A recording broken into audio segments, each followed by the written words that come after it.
आम्हाला विश्वास दिला की ही निवडणूक तुम्ही लढली पाहिजे, तुमच्या घराचा व्यक्ती या ठिकाणी दिला पाहिजे, जबाबदारी सगळी मी घेतो. ते तुम्हा आमच्या सगळ्यांचे लाडके देवाबापू शिखरे,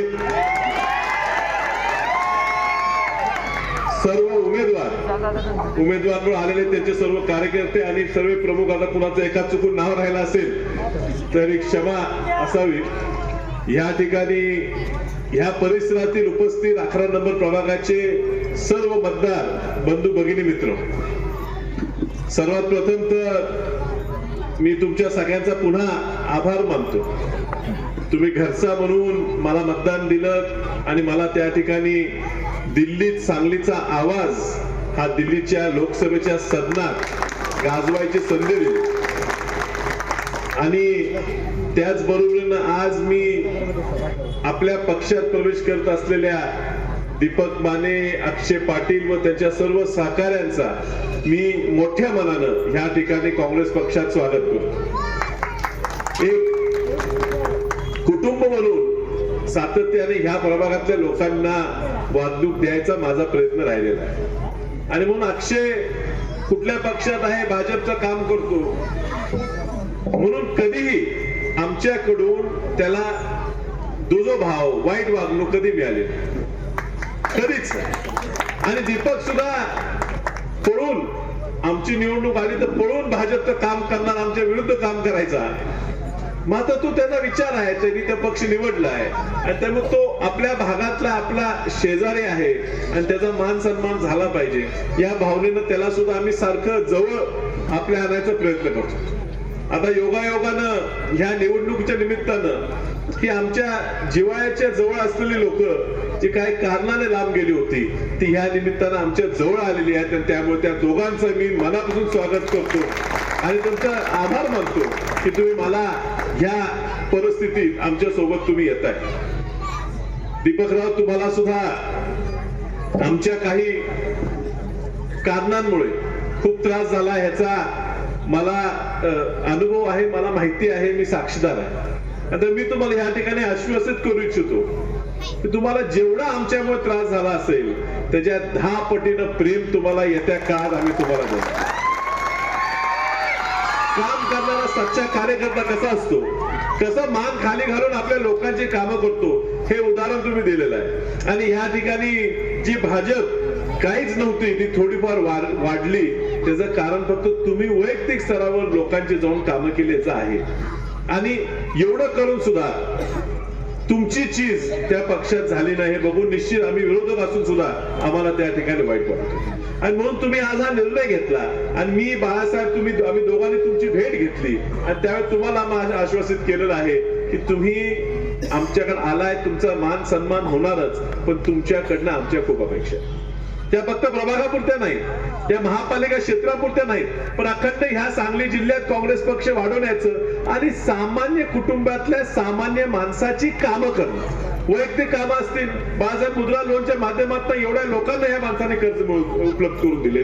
रमेश सरजी यांनी त्यांनी एवढ्या लोकांना त्या लाडक्या बहिणीच्या फॉर्म भरून त्यांना पैसे उपलब्ध करून द्यायचा प्रयत्न केला. एक चांगलं काम त्या ठिकाणी त्यांनी खाली मान घालून लोकांची सेवा झाली पाहिजे. उगाच वाऱ्यावर आणि हवेवर बोलून पक्षाचे वाता करून कामं होत नाही, तर लोकांच्या वैयक्तिक जीवनात काहीतरी बदल झाला पाहिजे यासाठी झटणारा दीपक आहे. आणि दीपक, तुम्हाला खूप मोठी जबाबदारी ह्या येणाऱ्या काळात बाळासाहेब तुम्हाला देणार आहेत. जिल्हाभर फिरून तुम्हाला हा पक्ष वाढवायचा. अक्षय सुद्धा आमच्या घरातलाच एक मुलगा, त्यांचे आमचे जुने संबंध या घराचे, बाळासाहेबांच्या मतदारसंघातल्या त्याचं मूळ गाव अंकलको आणि आजोळ त्याचा अक्षयचं विलवडी, राजू दादांचा भाचा माहिती आणि बाळासाहेब एवढा जवळचा, पण तोही पक्षाच्या या कामात सातत्याने कार्यरत राहिला. तरुण मुलांची एक फौज त्यांनी त्या ठिकाणी तयार केली आणि तरी सुद्धा निवडणूक विरोधात जाऊन सुद्धा एक जिव्हाळा त्यांनी शेवटपर्यंत जपला. अक्षय, तुला सुद्धा आज मोठी जबाबदारी या युवा मंचाच्या माध्यमातून, युवा प्रतिष्ठाच्या माध्यमातून तुला आम्ही दिलेली आहे. तुझे चांगले प्रत्येक पार पाडशील याचा मला पूर्ण विश्वास आहे. या ठिकाणी कुणावर टीका ही मला अजून करायची नाही, खूप वेळ गेलाय. माझा स्वभाव आहे, लोकांना एकदा प्रेम दिलं, एखादा व्यक्तीच्या डोक्यावर हात ठेवला तर आम्ही असो बापू आम्ही कधी काढत नाही. पण तुम्ही जर इच्छा केली आणि स्वतः जर मुडकं काढून नेलं तर मग आम्ही काय करायचं? आम्ही डोक्यात हात ठेवला होता काही लोकांच्या, आणि त्या लोकांच्या माध्यमातून कसा लोकांना त्रास झालाय तुमच्याकडनं आता आम्ही गोष्टी ऐकायला सुरू केलेल्या आहे. आपल्याला सत्ता ही प्रत्येकाला हवी असते. मी सुद्धा निवडून आलो, मला लोकांनी मतदान केलं. मी निवडणुकीच्या काळात सांगितलं की मी काँग्रेस पक्षाच्या विचाराचा, मी अपक्ष जरी असलो मी विचाराचा, मी काँग्रेस पक्षाचे ठाम राहणार. निवडून आल्या दुसऱ्या दिवशी बाळासाहेबांनी मला विमानात घातलं, दिल्लीला नेलं, सोनिया गांधी राहुल गांधी यांची भेट घेतली, खडगे साहेबांना पाठिंबा जाहीर केला. भाजपचे खूप आभार होत्या, मंत्री करतो, दिल्लीत तुम्हाला पाहिजे ते देतो, एवढे पैसे देतो. विचार आणि उपकार आपण जपायचे असतात. या पक्षाने आमच्या घराला खूप काय दिलेलं आहे. वसंत दादांना दिलेला आहे, प्रकाश बापूंना दिलेला आहे, प्रतीक दादांना दिलेला आहे, कदम साहेबांनी दिलेला आहे. या पक्षाचे, काँग्रेस पक्षाने आम्हाला सांभाळलेला आहे. आज सत्ता मिळते, काहीतरी पैसे मिळतात, कुठेतरी काम मिळते, कॉन्ट्रॅक्ट मिळते, म्हणून आपण पक्ष सोडायचा, विचार बदलायचा. ज्या व्यक्तींसाठी आपण लढतो, ज्या विचारासाठी, ज्या सामान्य माणसांसाठी, अल्पसंख्याक लोकांसाठी, गरिबासाठी, मागासवर्गीय समाजासाठी आपण लढतो, त्यांनाच त्रास देणाऱ्या पक्षात लगेच उडी मारावी आपण, आपल्याला काहीतरी मिळते म्हणून, हे आमच्या संस्कृतीला मान्य नाही. आणि म्हणून माझ्याकडे काही लोक आली, म्हणली तुम्ही पण चला, आम्ही जाणार आहे. मग टीका मला कुणावर करायची नाही, पण थांबण्याची गरज असते. प्रत्येक वेळेस सत्तेच्या मागे पळून चालत नसते. येणाऱ्या काही दिवसात सगळा उलगडा त्या बाबतीत होणार आहे. पण ह्या ठिकाणी आमची काय खूप तीव्र इच्छा नव्हती की हर्षवर्धनला ह्या निवडणुकीत उतरायचं. परदेशात शिकून आलाय, काहीतरी धंदा बघेल, काहीतरी करेल, अशी आमची इच्छा होती. पण तुमच्यासारखे सामान्य भगिनी व्यक्ती माझ्याकडे आले आणि त्यांनी सांगितलं जे काय झालं ह्या प्रभागात हे तुमच्या दुर्लक्षामुळे झालं, म्हणजे माझ्या दुर्लक्षामुळे. लोकसभेच्या निवडणुकीत यश मिळण्यासाठी थोडं आपल्या शेजारी दुर्लक्ष झाला, ह्याच्याबद्दल मी तुमच्या सगळ्यांची क्षमा मागतो. हो, माझा दुर्लक्ष झाला. जत पासून त्या कडेगावच्या बोंबावाडी कोपऱ्यापर्यंत गावं, एवढा मोठा मतदारसंघ हा फिरून आपल्याला लोकांपर्यंत पोहोचणं होतं, आणि म्हणून शेजारी जरा आमचं दुर्लक्ष झालं आणि त्यात काहीतरी चुकीच्या गोष्टी घडल्या.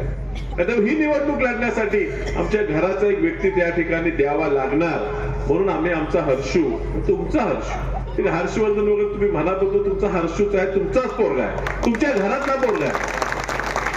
त्याला कधीच आम्ही वाढवलं नाही की तुझा आजा असा आहे, तुझा चुलता असा आहे, तुझा पंजोबा होता, नाही. त्याला ती जाणीव आहे की आपण सामान्य कुटुंबातले, आपले पंजोबा वसंतदादा सामान्य शेतकरी कुटुंबातले आलेले आणि सामान्यांची कामं होऊन मोठे झालेले, हे त्याला आम्ही कधी विसरू दिलेलं नाही. आणि असा मुलगा आम्ही तुमच्यात सोडलाय, तुम्हाला दिलेला आहे. या पोराला तुम्ही सांभाळून घ्यायचं आहे, तुम्ही या पोराच्या माध्यमातून कामं करून घ्यायची आहेत. खासदार म्हणून आम्हाला जबाबदारी भरपूर असणार. आम्हाला दिल्लीला जावं लागणार, 6 महिने दिल्लीत बसावं लागणार, दिल्लीत तुमचे मुद्दे मांडावे लागणार, भाषण करावे लागणार. जत तालुका असेल, कवठेमंकाळ तालुका असेल, आटपाडी, खानापूर या तालुक्यांना पाणी द्यायचं अजून खूप मोठं काम आहे. आणि इथं आपल्याच वॉर्डात आपल्याला पाहिजे त्या पद्धतीनं पाणी मिळत नाही, ही सुद्धा शोकांतिक आहे. आम्ही कुणावर तरी विश्वास ठेवून त्या ठिकाणी पाठवलं होतं, पण ते विश्वास ज्यांच्यावर ठेवलेला त्यांना ती कामं करता आली नाहीत, भांडता आलं नाही. मला तुम्ही मागच्या वेळी ह्या प्रभागाचे 4 उमेदवार निवडून दिले तेव्हा मी काय आमदार खासदार नव्हतो, तरी सुद्धा मुंबईत जाऊन काहीतरी भांडून मी मोठा निधी आणला, या महापालिकेत दबाव टाकून तिथून निधी आणला, हा निधी ह्या प्रभागात वाटायचा प्रयत्न केला. आता तुम्हाला जी पत्रिका छापून देतात आम्ही काय काय विकास कामं केली नगरसेवक, त्या प्रत्येक विकास कामाचा नारळ फोडायला माझाच फोटो दिसतो. पण का संजय नगरचं नाव चांगलं आपण बदलू शकलो नाही? या परिसराला का गालबोट लागत गेला? का आज सुद्धा ह्या परिसरात बँका कर्ज द्यायला घाबरतात? का ह्या ठिकाणी अजून सुद्धा मुली द्यायला सुद्धा लोक म्हणतात की ह्या ठिकाणी गुन्हेगारी आहे? का आम्ही कमी पडलो? हो, आम्ही कमी पडलो. आम्ही ज्या लोकांवर विश्वास ठेवला, ज्या लोकांना आम्ही पुढे केलं, त्या लोकांनीच आम्हाला दगाफटका दिला, हे मी या ठिकाणी निश्चित सांगू इच्छितो. आणि म्हणून घरचा माणूस दिलेला आहे. आणि हा घरचा माणूस जर काम केला नाही तर फक्त त्याला अडचण होणार नाही, ती आम्हाला अडचण होणार आहे. मलाही तुम्हाला पुन्हा तोंड दाखवता येणार नाही ह्याची मला जाणीव आहे.